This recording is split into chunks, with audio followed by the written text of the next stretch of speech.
car. You consented to the search. You gave him permission. Therefore, a warrant is not required. Hey, can I come in your home? Yes, come on in. Once you invite them in, it's like a vampire. You invite them in your home, it's fair game. At that point, your home can be searched because you consented to it, okay? So, question real quick. Sure. You let them in the front door, you direct them to your living room. Hey, Okay. come here, have a seat with me. They go and just walk through the rest of your... You let them in. room. If you didn't want them in there, you shouldn't let them in. So they're allowed to do whatever. If you let them in, you gave them consent. Gotcha. If a vampire knocks on your door and says, hey, will you invite me in? I won't hurt you, I promise. What do? You don't let them in. Right. Same way. I tell people this. I did this for 25 years, okay? Cops and vampires, same thing. You don't want them in your house. No good can come of it. I'll tell you my Fourth Amendment exception story. I was a housing authority policeman, 1999. Sitting there talking to Neil Johnson. He's now the Old County Police Chief. At the time, he was a U of L cop. We're sitting in there just talking. He was friends with my dad. They worked together.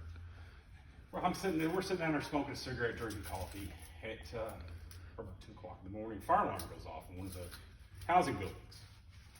So we're like, shit. Okay, so we walk up there and we see smoke. There is a fire. I mean, there actually is a fire. There's smoke rolling out of here. So we grab the fire extinguisher. We force entry into it. There is a pot on the stove burning. It's engulfed. The hood is engulfed. We put the fire out, okay? We open windows, we open doors, we move people out of the way, we're venting smoke. We find the owner passed out in a chair in the living room, okay? Table, right there, right in front of his chair. What's on that table?